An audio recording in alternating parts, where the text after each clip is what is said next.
अस्सलाम वालेकुम students, welcome to the Lahore Garrison junior and upper school and welcome to general science class. बेटा हमने chapter number 2 शुरू किया हुआ है, अवर लाइफ एंड केमिस्ट्री। उसमें से लास्ट टाइम जो है हमने वो वाटर की प्रॉपर्टीज़ के बारे में डिस्कस किया था। पेज नंबर है आपके पास 20 और आज भी हम उसी टॉपिक का जो रिमेनिंग पार्ट है उसको क्या करेंगे, कंटिन्यू करेंगे, properties of water. Last time हमने डिस्कस किया था कि जो वाटर है उसकी जो डेंसिटी के बारे में हम देख रहे थे। उसी टॉपिक को कंटिन्यू करते हैं। बेटा आपके जो पेज नंबर है 20 और उसकी जो लाइन नंबर जो 4 है वहाँ से आज हम डिस्कस करना शुरू कर रहे हैं। तो डेंसिटी ऑफ वाटर को देख लेते हैं। डेंसिटी ऑफ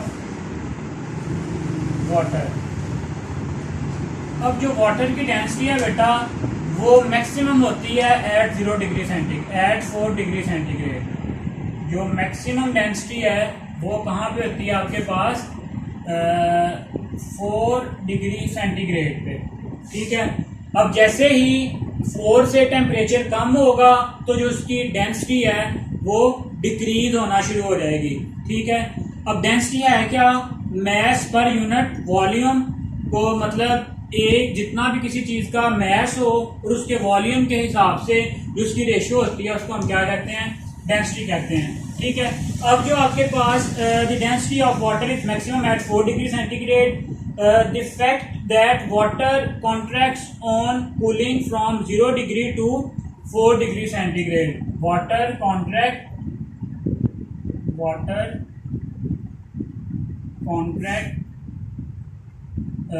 फ्रॉम 0 टू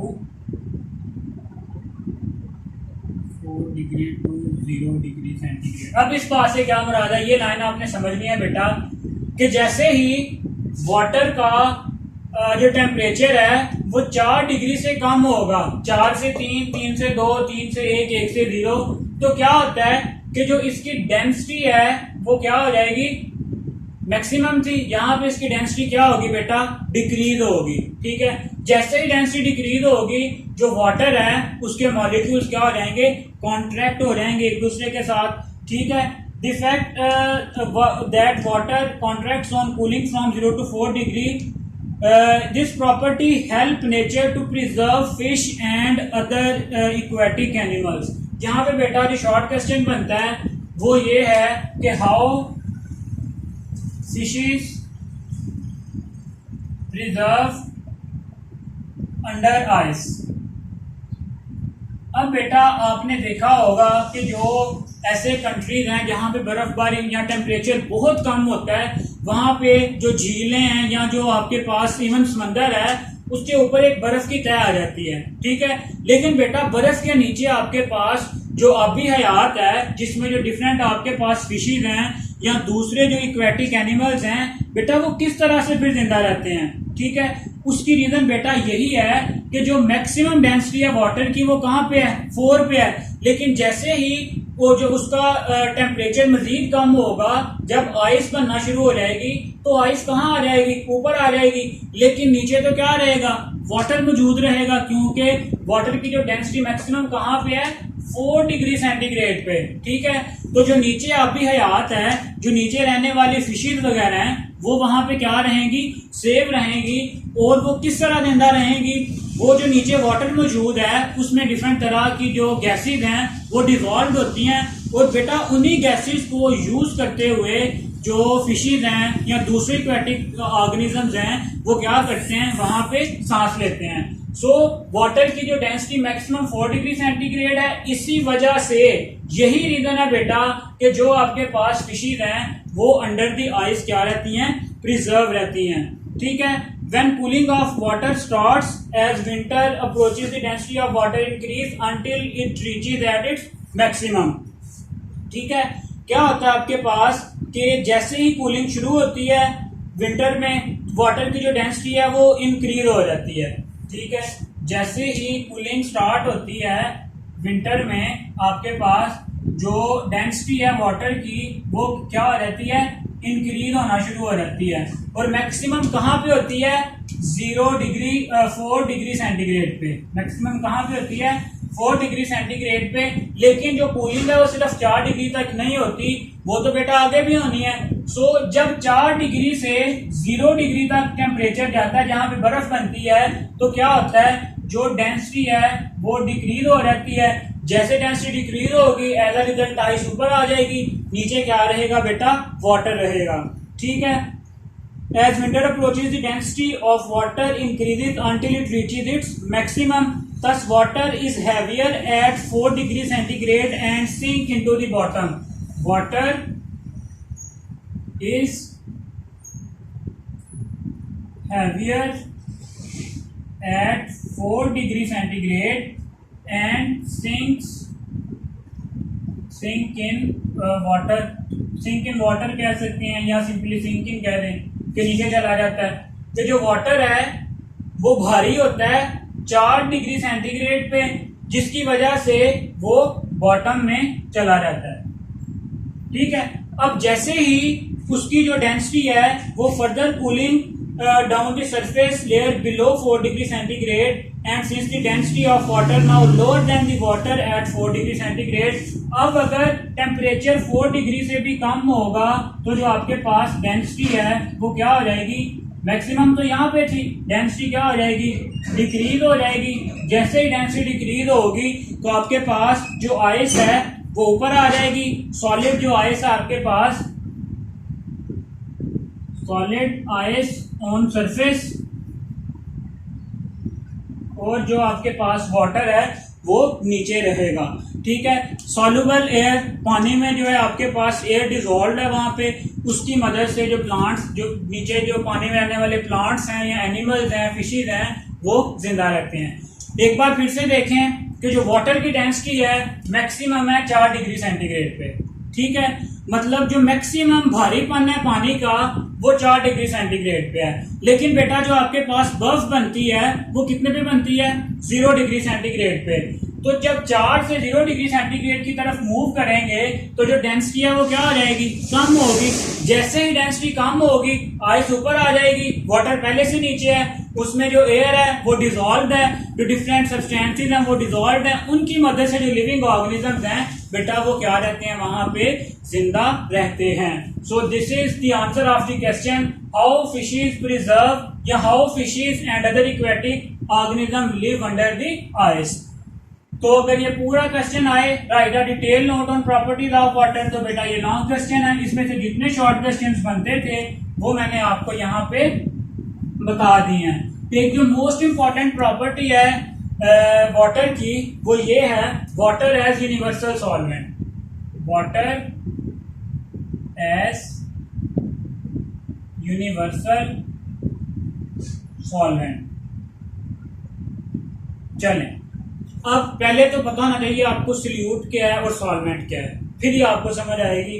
बेटा जब भी आप कोई सोल्यूशन बनाते हैं उसमें एक चीज जो है बहुत लेस अमाउंट में होती है और दूसरी चीज क्या है, बहुत ज्यादा अमाउंट में होती है।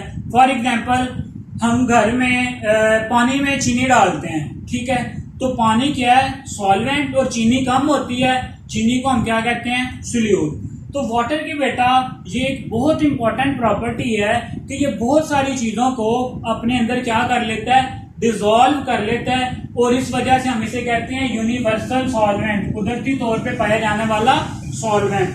So one of the most interesting things about water is that it dissolve a variety of substances. ठीक है, पहला पॉइंट आ गया आपके पास वाटर के हवाले से कि इट डिसॉल्व्स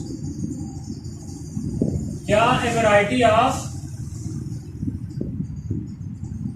सब्सटेंसेस।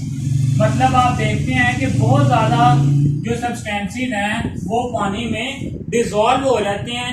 ठीक है, इसी वजह से ये जो वाटर है इसको हम एज अ सॉल्वेंट यूज करते हैं, कहाँ पे, इंडस्ट्रीज में। ठीक है, इंडस्ट्रीज में, फैक्ट्रीज में बेटा जो वाटर है उसको हम क्या करते हैं, एज अ सॉल्वेंट यूज करते हैं, और डिफरेंट जो केमिकल प्रोसेसेस हैं उनमें भी वाटर को एज अ सॉल्वेंट यूज करते हैं। ठीक है, डिफरेंट जो आपके पास केमिकल प्रोसेसेस हैं वहां पे भी जो वाटर है उसको एज अ सॉल्वेंट हम क्या करते हैं, यूज करते हैं। ठीक है, और जो डिफरेंट केमिकल रिएक्शंस हैं उनमें भी। सो इस वजह से हम वाटर को क्या कहते हैं, एज अ यूनिवर्सल सॉल्वेंट। समझ आ गई आपको कि सॉल्वेंट क्यों कह रहे हैं हम? क्योंकि इसमें बेटा बहुत सारी जो चीजें हैं उनको डिसॉल्व करने की ताकत है, और हम देखते हैं कि इंडस्ट्रीज में या डिफरेंट केमिकल रिएक्शंस में यही जो वाटर है एज अ सॉल्वेंट वहां पे क्या हो रहा होता है, यूज हो रहा होता है।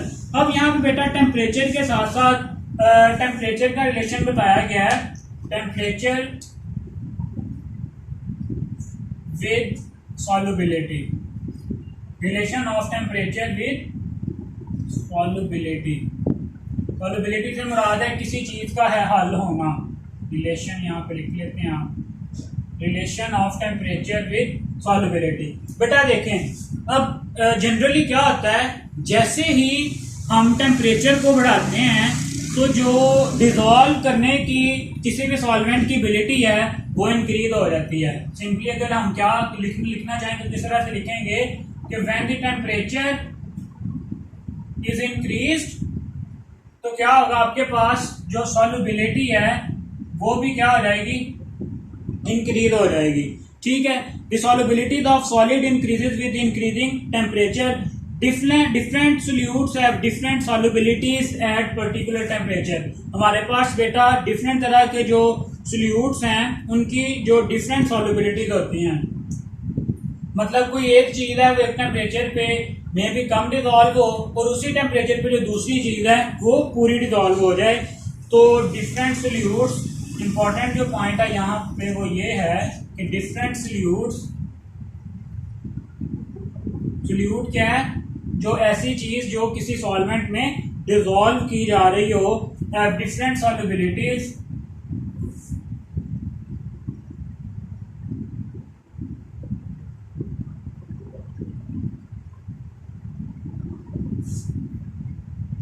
at different temperature।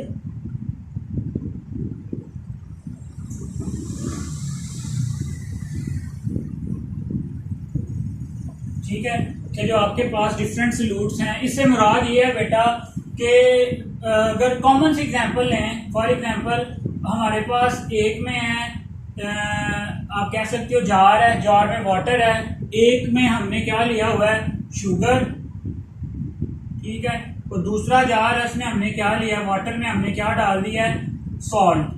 ठीक है, अब ये पॉसिबल है कि जो शुगर है, ये एग्जाम्पल के तौर पे सिर्फ समझाने के लिए बता रहा हूं कि ये पॉसिबल है कि जो शुगर है वो 50 डिग्री सेंटीग्रेड पे सारी की सारी डिजॉल्व हो जाए, जबकि जो सॉल्ट है उसको डिजॉल्व करने के लिए आपको 70 डिग्री सेंटीग्रेड तक का जो है वो टेम्परेचर रिक्वायर हो। ठीक है, आगे बेटा एग्जांपल दी हुई है आपके पास कि 50 degree centigrade 100 gram of water will dissolve 80 gram of potassium nitrate. ठीक है, 100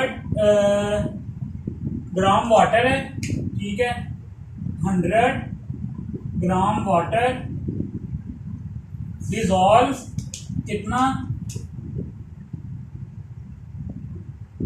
कितने ग्राम आपके पास, 84 gram of potassium nitrate, 84 gram of potassium nitrate. Temperature यहाँ पे कितना है हमारे पास, टेम्परेचर है यहाँ पे 50 डिग्री सेंटीग्रेड। टेम्परेचर कितना है, 50 डिग्री सेंटीग्रेड। मतलब अगर हम 50 डिग्री सेंटीग्रेड पे 100 ग्राम वाटर रखें और वाटर में डिजॉल्व करें पोटाशियम नाइट्रेट को, तो कितना डिजॉल्व होगा, 84 ग्राम। लेकिन इसके अपोजिट अगर देखें तो 100 ग्राम ऑफ वाटर डिजॉल्व कितना आपके पास आएगा, 33 gram of copper sulphate. Copper sulphate बेटा हमारे पास एक और कंपाउंड है, पोटाशियम नाइट्रेट और कंपाउंड है कॉपर सल्फेट।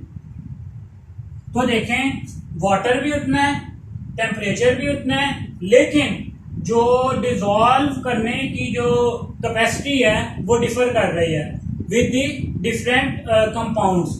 मतलब जो पोटाशियम नाइट्रेट है वो 84 ग्राम डिजॉल्व हो गया और जो आपके पास कॉपर सल्फेट है वो सिर्फ और सिर्फ 33 ग्राम डिजॉल्व हुआ है। सो हम कह सकते हैं कि different solute have different solubilities at particular temperature.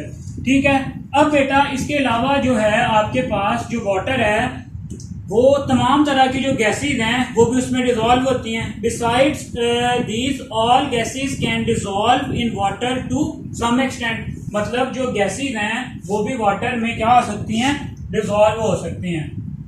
जैसे कि ऑक्सीजन है, कार्बन डाइऑक्साइड है, ठीक है, नाइट्रोजन है, ये सारी की सारी जो गैसेज हैं ये वाटर में डिजॉल्व हो सकती हैं। इसी वजह से भी हम इसे यूनिवर्सल सॉल्वेंट भी कहते हैं। ठीक हो गया। चलें जी, यहाँ पे gases can dissolve in water, आपके पास gases can dissolve in water, लेकिन बेटा जो हर गैस है उसका जो डिजॉल्व होने की कैपेसिटी है वो क्या होगी, अलग होगी। जैसे कि यहाँ पे आपके पास है जी oxygen, hydrogen, nitrogen, carbon dioxide, ठीक है, oxygen, hydrogen, nitrogen, carbon dioxide, ये जितनी भी गैसेज हैं ये पानी में हल हो जाती है। In general the solubilities of gases decreases with increase in temperature. Important बात है, solubilities of gases decreases with increase in temperature. जब हमने सॉलिड की बात की थी तो उसमें जैसे जैसे टेम्परेचर बढ़ता था आपके पास जो सॉल्युबिलिटीज थी वो भी बढ़ती थी। लेकिन गैसेस के केसेस में थोड़ा सा उल्टा है कि जैसे ही टेम्परेचर बढ़ेगा जो सॉल्युबिलिटीज है वो क्या हो जाएंगी, कम हो जाएंगी। ये बात आपने याद रखनी है। अगर सॉलिड की बात करें जैसे टेम्परेचर बढ़ेगा सॉल्युबिलिटी बढ़ेगी, अगर गैस की बात करें तो जब टेम्परेचर बढ़ेगा आपके पास तो जो सॉल्युबिलिटीज हैं वो क्या हो जाएंगी, डिक्रीज हो जाएंगी। सो इन ऑल जो हमने पॉइंट डिस्कस किए हैं इस वजह से हम वाटर को यूनिवर्सल सॉल्वेंट क्या कहते हैं, यूनिवर्सल सॉल्वेंट के तौर पे लेते हैं। तो बेटा आज के लेक्चर में हमने पहले तो देखा है कि जो वाटर की डेंसिटी है वो मैक्सिमम कहाँ पे होती है, ठीक है, और उसका हमें फायदा क्या है, कुदरत ने क्यों जो वाटर की डेंसिटी है वो 4 डिग्री पे रखी है। उसकी रीजन है बेटा कि जो आपके पास अंडर आइस रहने वाली जो फिशेज वगैरह हैं, जब कोई लेक वगैरह जो आपके पास फ्रीज हो जाती है उसके नीचे जो जितने भी लिविंग ऑर्गेनिज्म हैं वो क्या कर सके, वहां पे सरवाइव कर सकें। ठीक है बेटा जी, आज के लेक्चर में इतना ही। इंशाल्लाह नेक्स्ट टाइम फिर वो नेक्स्ट टाइम डिस्कस करेंगे। अल्लाह हाफिज़।